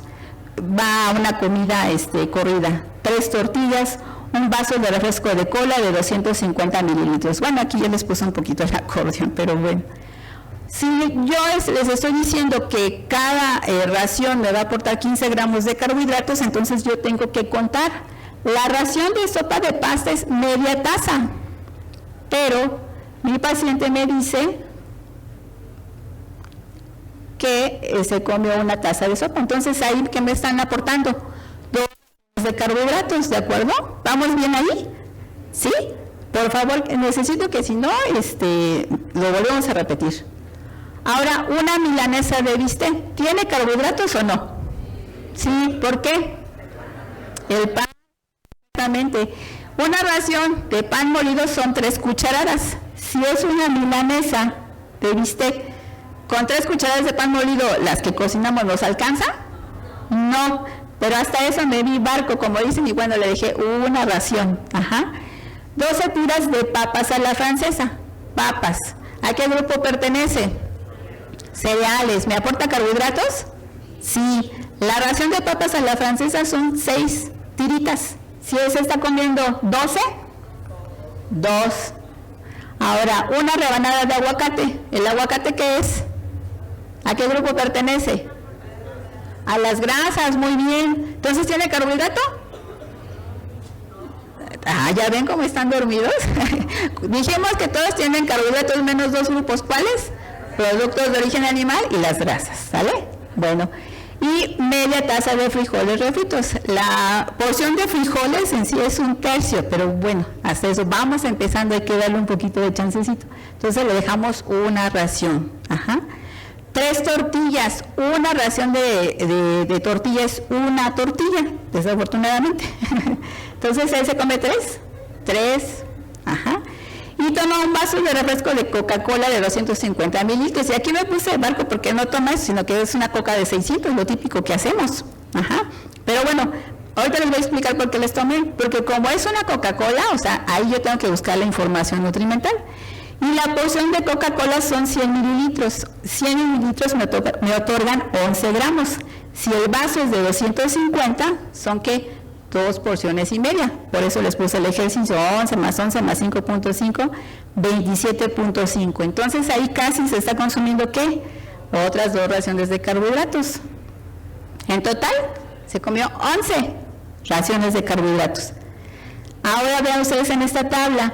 Aquí es una tabla que se ha manejado mucho en lo que es educación en diabetes para ver qué tantas porciones de carbohidratos yo puedo consumir, pues de alguna forma para conservar tanto mi peso, mantenerlo, o en el caso de que soy una persona muy activa, pues la cantidad que yo requiero. Y vean ustedes que en el caso de hombre, para que al menos mantenga peso tiene que ser entre 5 y 6, y para que disminuya el peso, ¿cuántas raciones de carbohidratos tiene que comer? Entre 4 a 5, ahí está la imagen, ¿no? ¿Y él cuántas está comiendo? 11. Entonces vean ustedes la desorbitante cantidad de hidratos de carbono que él está consumiendo. Si se aplicara insulina, cuando menos se tendría que poner 11 unidades de insulina. Y el hecho no es de que entre más insulina usemos, lo controlemos, porque también la insulina pues nos va a aumentar de peso. Lo importante aquí es correlacionar el que él disminuya su cantidad de carbohidratos. Entonces, vean. Entonces, lo que hicimos fue modificar precisamente este conteo. Y lo que buscamos fue, le dijimos, bueno, si sigue comiendo fuera, pues váyase igual a su comida corrida, pero una taza de consomé de verduras. Las verduras, como bien nos puso Julián, ¿cuántos gramos de hidratos de carbono nos proporciona una ración? ¿No se acuerdan? 4. O sea, son muy poquitos, por eso es que casi no los contamos. Y la ración de arroz dijimos era una taza, entonces, media taza, perdón, y él consumía una taza. Entonces ahí, pues sus verduras no le son permitidas y lo que contamos es su taza de arroz. Como buen mexicano, pues buscamos que sean alimentos que sean apetitosos. Fajitas de pollo. ¿El pollo qué es? Proteína. ¿Tiene carbohidrato? No, Pimientos, cebolla y nopales, ¿qué son? ¿Tiene proteínas? ¿Tiene que llevar carbohidratos? Sí, pero muy poquititos, tan poquititos que en sí no los contamos dentro de un conteo. ¿Por qué? Porque también tienen que fibra. ¿Y el es qué? una grasa, ¿no? Bueno, ya les estoy espoleando un poquito. Sus 3 tortillas, pero ahora de sus frijoles de la olla, si le dejamos un tercio de taza, pero ya de la olla, entonces va a una porción. Y igual forma, 1 litro de agua de limón con un edulcorante. Entonces, vean ustedes cuántos carbohidratos él consumió. 5. Entonces, ¿creen que lo podamos aplicar? Sí, ¿no? Incluso hasta nosotros mismos, ahorita que ustedes vayan a comer, hagan su conteo. Aquí lo único que necesitamos es que nos vayamos familiarizando con las porciones de los alimentos. Para eso está en la lista el Sistema Mexicano de Equivalentes. ¿Y cuáles son estas ventajas? Pues obviamente va a mejorar mis niveles de glucosa, porque véanme que es un gran impacto el que si él se checa postprandial, pues obviamente va a disminuir sus niveles. Mayor flexibilidad, sobre todo a los que sí utilizan insulina, porque les permite planear su menú. No, pues me voy a comer esto, entonces me voy a aplicar tantas unidades de insulina. Le da un poquito de independencia, ya no es que yo médico 5, porque entonces a fuerzas tiene que comer 5 raciones para que le cubran sus unidades de insulina. Bueno, ahí la salvamos. También lo que se sugiere mucho es que hagamos promoción de patrones dietéticos saludables. Lo que buscamos es que estas son recomendaciones dietéticas basadas en alimentos y que se ha visto con evidencia que mejoran precisamente las condiciones de salud de este tipo de personas. No necesariamente diabetes, sino también puede ser hipertensión, obesidad, prediabetes. Y lo que busca, como ya se mencionó, consumo de verduras sin almidón, minimizar los azúcares añadidos y los cereales refinados y preferir alimentos integrales en lugar de alimentos altamente procesados. Ahí viene un ejemplo de todas, bueno, y esta es una lista cortita porque son 2 hojas, casi tenía 2 diapositivas, de cuáles son los patrones de alimentación saludable que podamos indicarles. Entre ellos está la dieta DASH, la dieta mediterránea, pero en el caso de aquí de nuestro país, ¿se han escuchado también de la dieta de la milpa? ¿No? Bueno, pues yo los invito a que visiten la información, porque este es un proyecto que se ha estado trabajando desde hace mucho tiempo precisamente para fomentar un patrón de alimentación saludable propio de nuestro país y de nuestras comunidades, fomentando el consumo local de las comunidades. Y aquí después de un comparativo nada más en el caso de lo que es la dieta mediterránea, porque obviamente nos dice con qué frecuencia nosotros debemos de consumir los alimentos. Sin embargo, sabemos que a lo mejor propiamente no se aplica a nuestro país, y aquí también de esta forma está distribuida en esta pirámide cómo podemos consumir nuestras proteínas más saludables de origen vegetal, algunos de insectos, plantas sobre todo. En México es un país rico en lo que son los quelites, entonces tenemos que fomentar este tipo de patrones que sea también de bajo costo, que sean accesibles a las comunidades y también que generen menos impacto a nuestro medio ambiente. Bueno, aquí a lo que mencionaba Julián, aquí ya no quiero andar mucho, aquí ya bien nos explicó cómo podemos hacer el cálculo nutrimental para prescribir un plan de alimentación.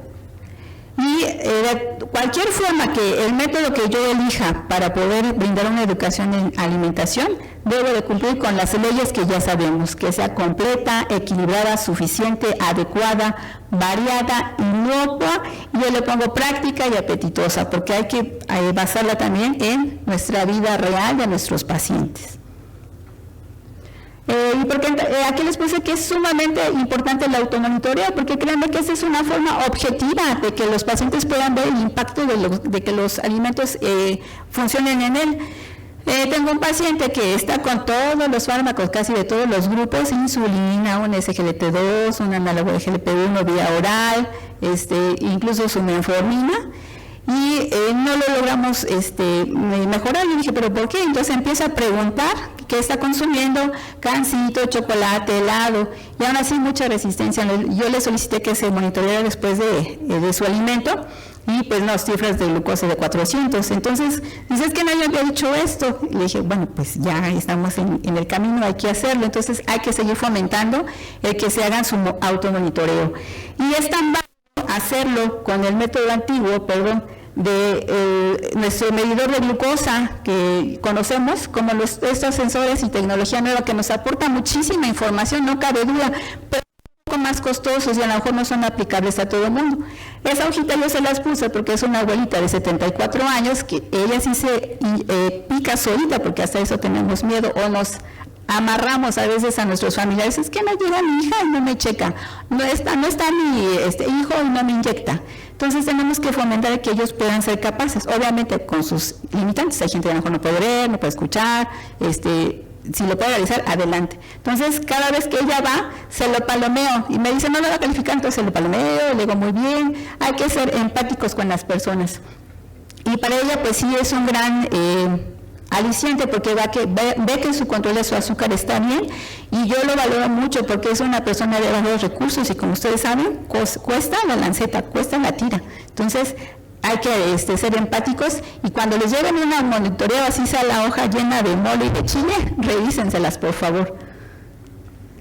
Y los alimentos generan un impacto muy importante. Aquí nada más les puse una, si nosotros aprendemos también a leer la etiqueta nutrimental, es importante, porque los sellos obviamente nos dan un parámetro y generan de una forma rápida el impacto que puede tener en mi organismo, pero si yo me quiero educar más, hay que profundizar un poquito más en aprender a leer las etiquetas.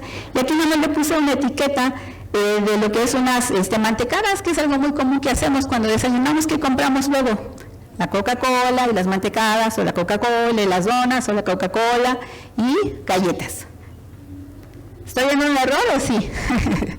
Y vean ustedes, si nosotros vemos de los hidratos de carbono, hay que ver la porción obviamente, pero si yo me consumo 2 mantecadas, los hidratos de carbono que me van a aportar son 29.8, o sea, casi 2 raciones de carbohidratos, como si yo me comiera a lo mejor un omelette, con mis espinacas, con mi cebolla, y 2 tortillas. ¿Con cuál creen ustedes que me voy a sentir más satisfecho? Con el omelette, y me va a dar fibra, antioxidantes, vitaminas, minerales. Vean ustedes, entonces eso es lo que yo quiero que se lleven. Conclusiones: la diabetes es una enfermedad compleja donde se involucran muchos factores y variantes que ya comentamos. Hay que ver la situación y la realidad de la persona. La alimentación es fundamental para mejorar el control de la glucosa y retrasar o evitar las complicaciones. Elegir la intervención de acuerdo a las necesidades iniciales de una persona, porque es un gran impacto el que tiene diabetes y luego controla la presión y cheque esto y las estatinas y todo. Es tanta información que a veces, si yo todavía le quiero dar algo más sofisticado en su alimentación, pues a lo mejor no lo va a entender. Entonces hay que buscar la forma más práctica de cómo abordarlo, y a lo mejor posteriormente puede ligarlo a otro tipo o otra estrategia para educar a mi paciente. Establecer una buena comunicación, fomentando la motivación, llegar a acuerdos para una mejor toma de decisiones. Y comer es una necesidad, pero comer inteligentemente es un arte, créanme que sí. Entonces, bueno, esto es en relación a diabetes. Desafortunadamente, pues me toca el segundo tema, espero no aburrirlos. Ahorita vamos a ver las preguntas. ¿Vamos bien? ¿Sí? ¿Ya llevamos 50 minutos? Discúlpenme, me voy a apurar. ¿Me aguantan? Gracias, público conocedor. Y aparte el apoyo de las mujeres, porque he visto que han sido muchos hombres. Vamos con la siguiente parte. Bueno, este es otro reto también, si la alimentación con los pacientes con diabetes. A veces se nos hace un poco difícil llevarla a cabo, porque obviamente la parte del sabor, de lo dulce, la contrarrestamos. En la enfermedad renal crónica, pues es más compleja, por decirlo así. No quiero decir difícil, pero sí un poquito más compleja. Entonces vamos a ver. Los objetivos, pues obviamente identificar, aquí sí es importante identificar en los pacientes que están en riesgos de sufrir algún estado de desnutrición y obviamente del progreso de la enfermedad renal crónica. Lo que buscamos es enlentecerla y la nutrición es el tratamiento también muy importante como parte del tratamiento integral. Aquí quiero irme rápido. La enfermedad renal crónica es frecuente, costosa y sobre todo silenciosa. Por eso hay que ir a la búsqueda. Y la paradoja de esto es que es prevenible. O sea que tenemos que hacer acciones. Y la única forma de hacer una intervención primaria, secundaria y terciaria, o sea, vean ustedes, en los 3 niveles de atención, el tratamiento nutricional va a generar un beneficio. Entonces, esta es la importancia. Ya había comentado el doctor, la enfermedad renal crónica tiene que cumplir dos condiciones. Una es la disminución de la tasa de filtración glomerular, como bien dijo, menor de 60, pero tenemos que buscar si hay un daño estructural en este riñón. La que más asociamos a esto es la albuminuria, porque la enfermedad renal crónica no necesariamente es diabetes e hipertensión, hay múltiples enfermedades que nos puede condicionar esto. Y la albuminuria es un marcador temprano de enfermedad renal y esto es sumamente importante porque a veces, como vamos a ver en el caso, podemos suceder que la tasa de filtración puede estar en cifras aceptables y la albuminuria ya se está marcando. Y esto es alarmante porque es un factor de riesgo cardiovascular independiente de riesgo de mortalidad. Entonces, por eso la importancia. Y un paciente me decía, pero si tengo dos, pues sí, pero los dos se le enferman. Vean ustedes,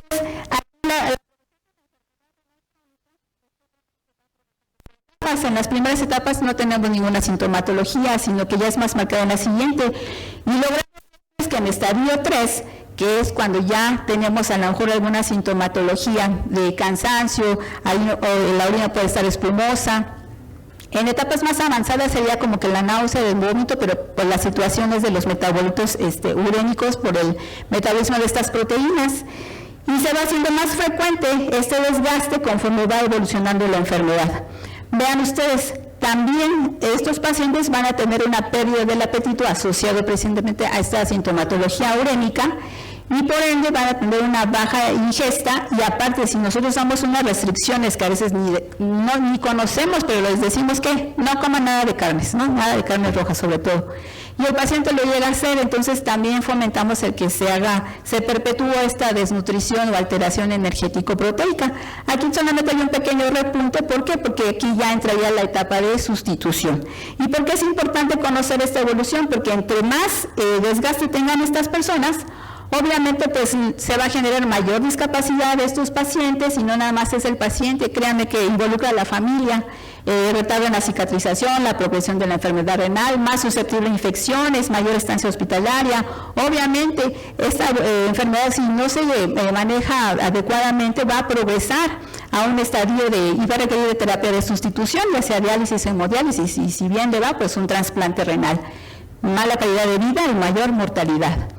Aquí vemos masculino de 52 años, repartidor en un camión de refrescos, diabetes tipo 2 de 15 años. Aquí lo importante que es que si hace 15 años tiene diabetes, entonces ¿qué? Empezó muy joven y una situación en nuestro país, en México, de hecho es un seguimiento que están haciendo en el Instituto Nacional de Nutrición, es que la diabetes en personas jóvenes en nuestro país menores de 40 años, tipo 2, está siendo más frecuente. Entonces hay que encender las alarmas. Y de igual forma, diabetes, hipertensión de 10 años de evolución, lleva control regular solo cuando se siente mal, lo típico de los pacientes, y en los últimos días ha cursado con cansancio, sed, aumento del apetito. ¿Esto qué nos indica? Que está, ¿qué? Catabólico, o sea, se está desgastando porque ya empieza a tener esta sintomatología. Y así está con el médico, obviamente, le da su tratamiento farmacológico y va con usted. Aquí sí les puso unos parámetros un poquito pues de mayor importancia, sobre todo para ver la cuestión renal. Vean ustedes, glucosa 212, ¿cómo está? Hemoglobina glicada, ¿cómo está? ¿Ya se cansaron? Ya ni yo que estoy aquí de pie. LDL 50 y 156, vean, esto es algo alto. Aquí les puse un parámetro importante, urea en orina, que eso es algo que a veces no estamos acostumbrados a pedir. Potasio, fósforo y calcio, ahorita vamos a ver para qué nos sirve. Y la creatinina sérica está en 1.1, ¿cómo está? ¿Cómo? Alta. Bueno, ¿quién dice baja? ¿Quién dice normal? Acuérdense que este es un parámetro que nos dijo el doctor, también tenemos que tener en cuenta, ¿no? Para ver si el paciente tiene enfermedad renal. Vean ustedes también albúmina urinaria, vamos a ver para qué nos sirve, y la creatinina urinaria. Entonces, con estos simples datos, mi paciente tiene enfermedad renal crónica, inciso A, inciso B o inciso C. A, y otro C. Qué bueno porque fueron muy sinceros. Muy bien. Bueno, pues vamos a ver entonces para conocer la respuesta. Como bien comentó el doctor, podemos meter estos datos en una calculadora. Ella mencionó una y nos va a arrojar una tasa de filtración glomerular. Esa tasa es de 81. De acuerdo a la definición, ¿cómo estaría? ¿En qué estadio? 2. Ajá, entonces yo diría que pues no tiene enfermedad renal crónica, ¿no? Para ello sí, ajá, muy bien. Aquí les puse nada más los códigos QR porque este es para que precisamente puedan también descargar esta otra calculadora. También entiende los mismos parámetros, peso, creatinina, y nos va a arrojar el dato. Entonces lo pueden ustedes. Y nos ayudan precisamente para estimar la tasa de filtración, pero necesitamos ir un poquito más allá. Lo que estamos viendo ahorita también que es útil manejar la relación albúmina-creatinina urinaria, porque si yo hago, así como está esta división, me va a arrojar una cifra, que es la relación albúmina-creatinina urinaria, y vean 1.21, ahí cómo está. Bueno, algunos no son médicos, ¿verdad? Pero nosotros cuando ya lo verificamos en la tabla, vamos a ver que por filtración, que tiene 81, me queda en grado 2, la albúmina creatinina ya tiene 51, entonces ya en un estadio intermedio. Entonces, como vemos, pues lo que aparentemente parece que no estaba con esta situación, pues sí lo está. Entonces, para esto nos sirve. Y esto es importante porque de acuerdo al grado de enfermedad renal a la etapa, es la implementación que yo tengo que cuidar en la alimentación. Por eso es que tuve que hacer todo este ejercicio. ¿Vamos bien? ¿Sí? Bueno. Entonces, algo también importante, ¿cuáles son los requerimientos en la enfermedad renal crónica? Siempre nos regimos por algunas recomendaciones o por unas guías.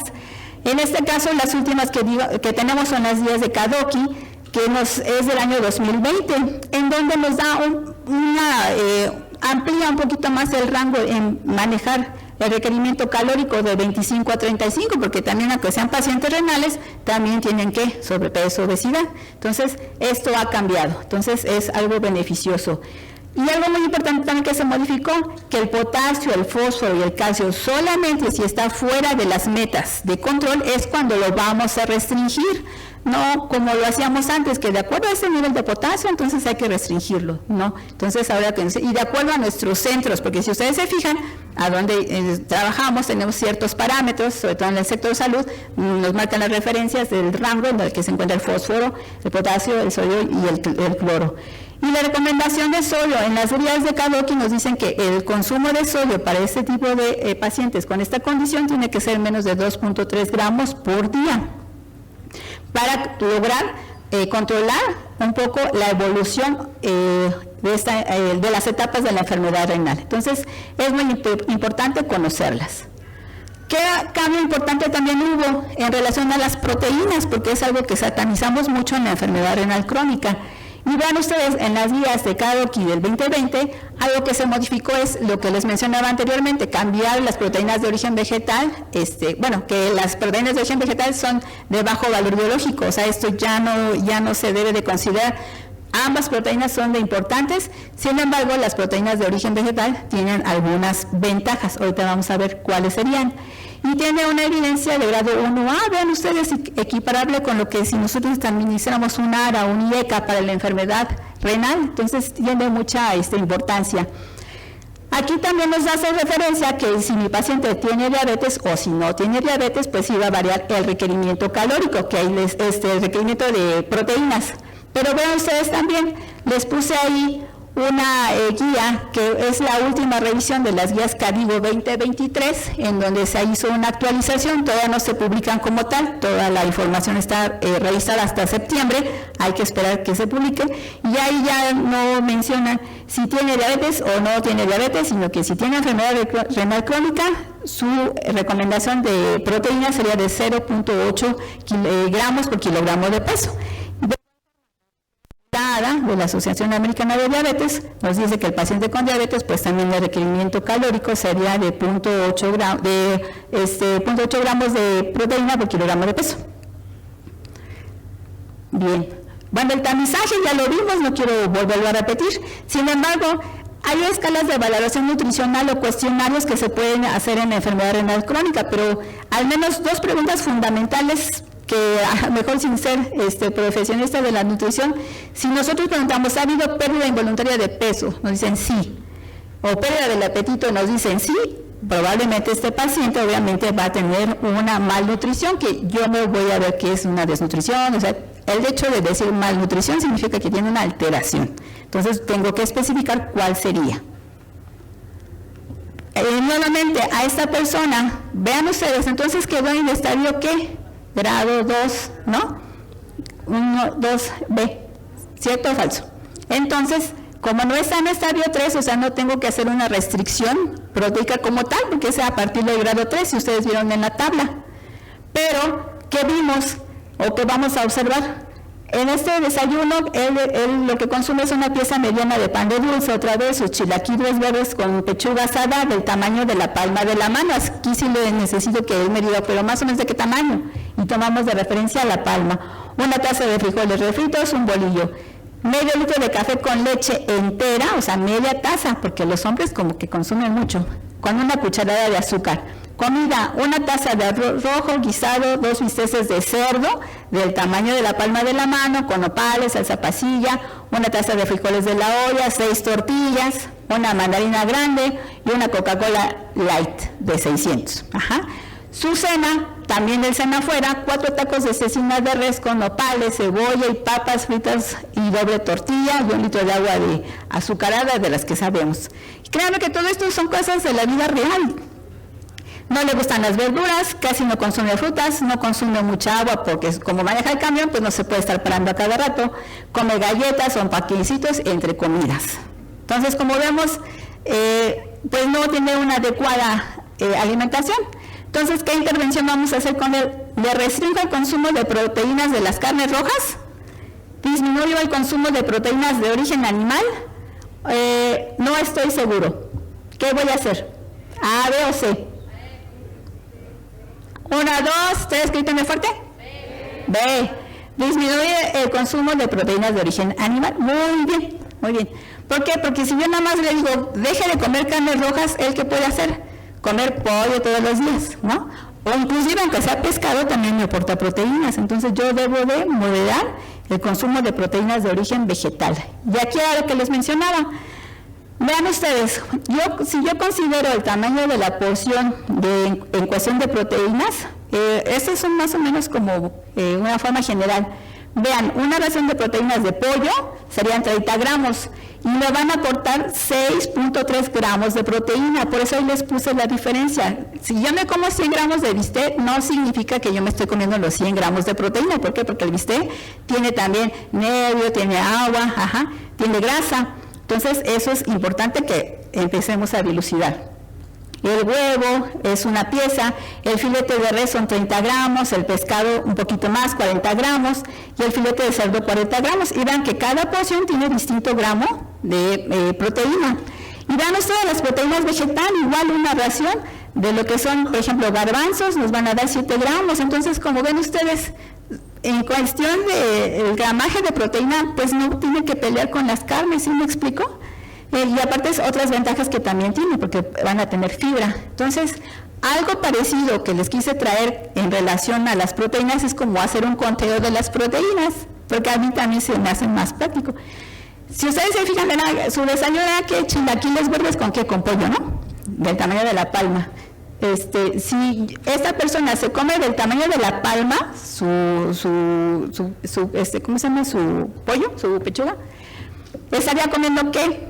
4 porciones, porque una porción será nada más esta parte de la palma de la mano. Conforme yo voy abarcando un poquito más, serían las porciones de proteínas que yo me estoy comiendo. Entonces, si yo me como toda la palma de la mano, serían 120 gramos, o sea, 4 porciones de proteínas.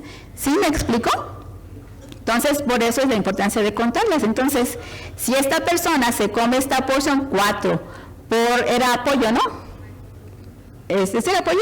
Sí. Entonces, hay aquí 4 por 6. 4 por 6. 24. Entonces, pues son los 24 gramos de proteína. Y lo acompañaba de una taza de frijoles, porque una ración, que es media taza, tiene 8. Ahí serían 2, serían 16. Y ahí sí consumía media taza de leche. La porción de leche son 9 gramos, por eso tiene 4.5. Entonces, si yo hago mi sumatoria midiendo de esa forma, van a ver ustedes que yo tengo ¿qué? 166.5 gramos de proteína. Está consumiendo una cantidad enorme de proteínas, y aunque él está en grado 2, que dicen, sí, doctora, pero no tiene grado 3, ¿por qué le va a restringir? Pero no es saludable, porque sumamente este paciente ya está tirando albúmina, entonces ya tiene alteración de su filtración. Lo que debemos de hacer es modificarlo, quizá no lo voy a restringir al punto 8, porque todavía no está en ese estadio, pero sí debemos disminuir la cantidad de proteínas. Aquí también está esta otra herramienta, como lo que hicimos a lo mejor no se les hace práctico, y pues si lo vemos realmente no es práctico, y son cantidades aproximadas, porque hacer un cálculo como tal, como lo hace Julián, sería maravilloso que lo pudiéramos hacer. Esta herramienta lo que nos permite es evaluar el consumo de proteínas durante el transcurso del día. Y aquí lo que sí necesitamos es el peso y la urea en orina, por eso fue que se las puse. Si nosotros la metemos en la calculadora, pues nosotros vamos a ver lo que hace el cálculo, y le va a estimar, porque precisamente hasta nos los pone en la misma calculadora, que es una estimación, no es que exactamente sea la cantidad de proteínas, de 169.81, ajá. Entonces, como vemos, más o menos se correlaciona un poco con el cálculo que hicimos, porque fue muy burdo, o sea, no es tan específico, pero sí nos da una orientación. Entonces, yo lo que veo es que mi paciente está consumiendo por día 2.18 gramos, entonces, por peso. Entonces, se sube del requerimiento ideal, que al menos sería entre 1.2 cuando máximo, pero 2.18 ya es mucho. Entonces, ¿cuáles serían los beneficios de nuestra dieta basada en plantas? Si ustedes se fijan, no les estoy diciendo dieta vegana, o sea, dieta basada en plantas. ¿Por qué? Porque se refiere a un patrón dietético en donde de manera voluntaria lo que debemos de consumir pues es en mayor proporción frutas, verduras, frutos secos, legumbres, semillas, aceites vegetales, granos enteros, evitando parcialmente o totalmente los productos animales.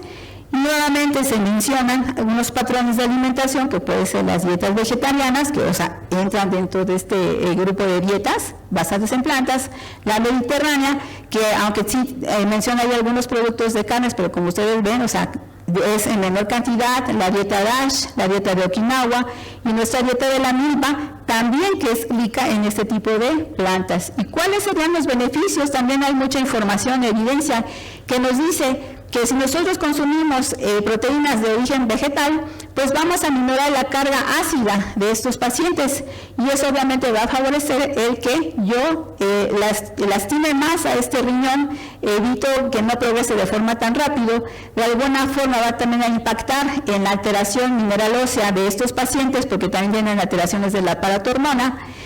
También alteraciones en lo que es la sensibilidad a la insulina a nivel del hígado y a nivel de nuestra microbiota intestinal, que como ustedes saben tiene muchos beneficios, porque también nos va a fomentar el que haya una mayor formación de beta-hidroxibutirato, estos ácidos grasos de cadena corta, que van a favorecer la liberación del GLP-1 y del GIP, que obviamente nos van a ver los beneficios de estas hormonas.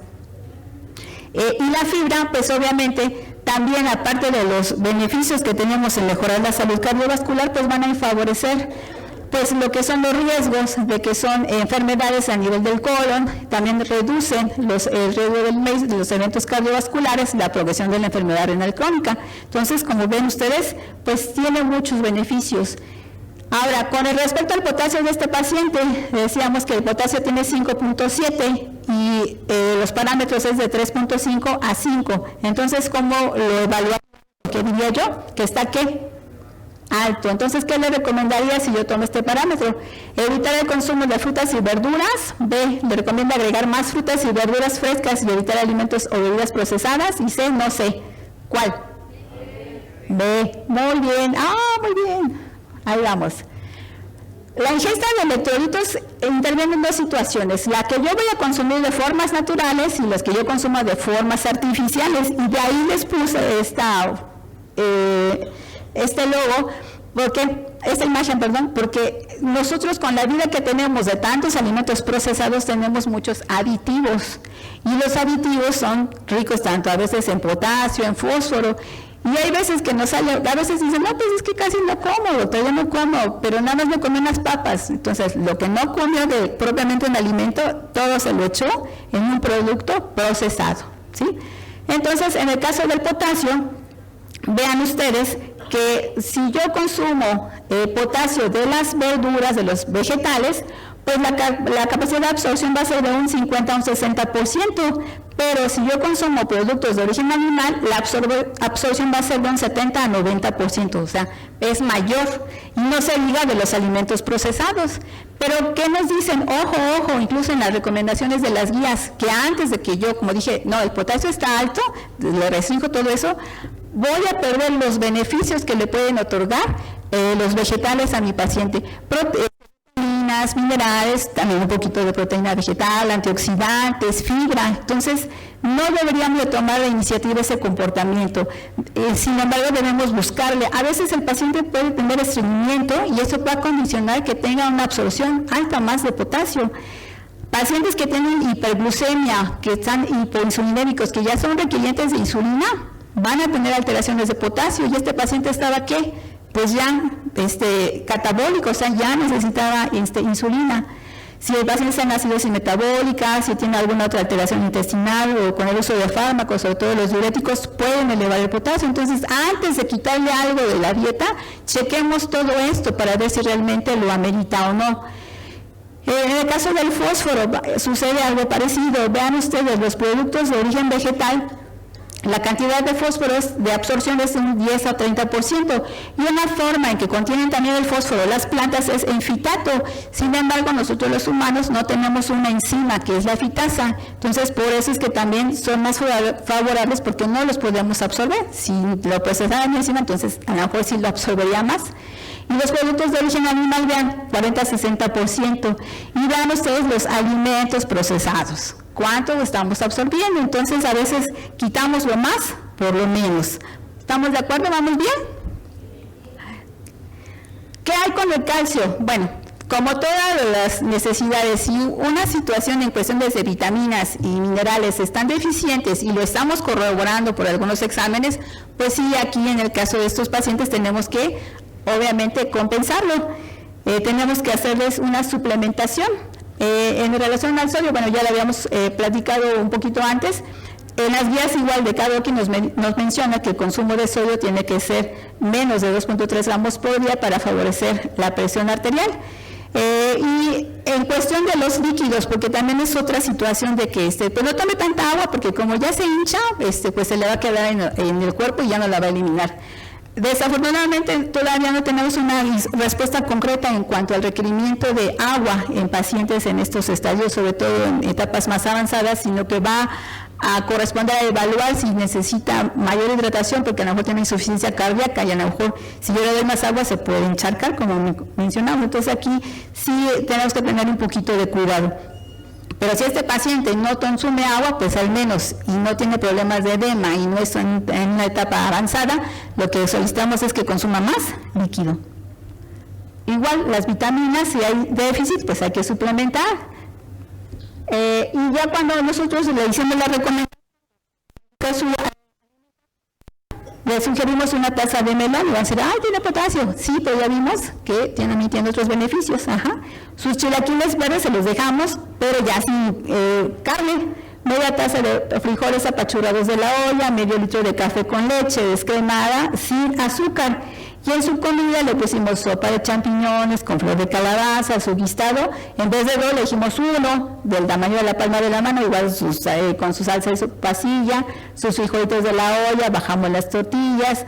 Empezamos con una mandarina grande porque él no consume, ¿qué? Frutas ni verduras. Y su agua de limón con sustituto de azúcar. La cena, un bolillo, pero en versión en mollete, porque ahí lo que le dimos fue pues su frijol, su queso Oaxaca, su pico de gallo, una manzana mediana, 14 cacahuates, té de limón sin azúcar o agua natural. Igual, siguiendo la misma forma en que les había mencionado, hicimos nuestro cálculo más o menos de cuántas gramos de proteínas estaba consumiendo, y vean ustedes, nos quedaron 92 gramos de los 166 que hicimos. Entonces, lo que solicitamos es que incorporara más verduras, obviamente. Fue un poco rápido porque el tiempo nos está premiando, pero espero que les haya sido de utilidad. Tenemos que seguir trabajando en esto porque realmente no nos va a dar, esta bola de nieve nos va a alcanzar y nos va a rebasar. El sistema mexicano y ya.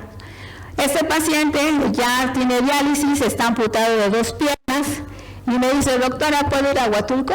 Dije, váyase. Doctora, ¿puedo comer camarones? Cómaselos. Ya en estas situaciones, créanme que lo importante es que vivir. Tiene apoyo familiar, entonces, y como él me dijo, solo se vive una vez. Muchas gracias. Ay, amiguita. Ya no.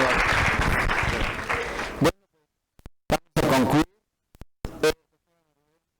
Un reconocimiento por su ponencia y por el apoyo que siempre nos da la Sociedad Mexicana de Cardiología Preventiva con su tema que es en la nutrición saludable en pacientes con diabetes y enfermedad renal crónica.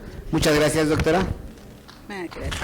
Y también un pequeño presente. Gracias. Bueno, les comunico que ya no dejar estas instalaciones en un rato más y tenemos el tiempo suficiente para la siguiente actividad que vamos a coordinar. Va a continuar el doctor Antonio, para que nos diga los pasos a seguir. Gracias. Hago entrega del reconocimiento al doctor Salvador por su participación.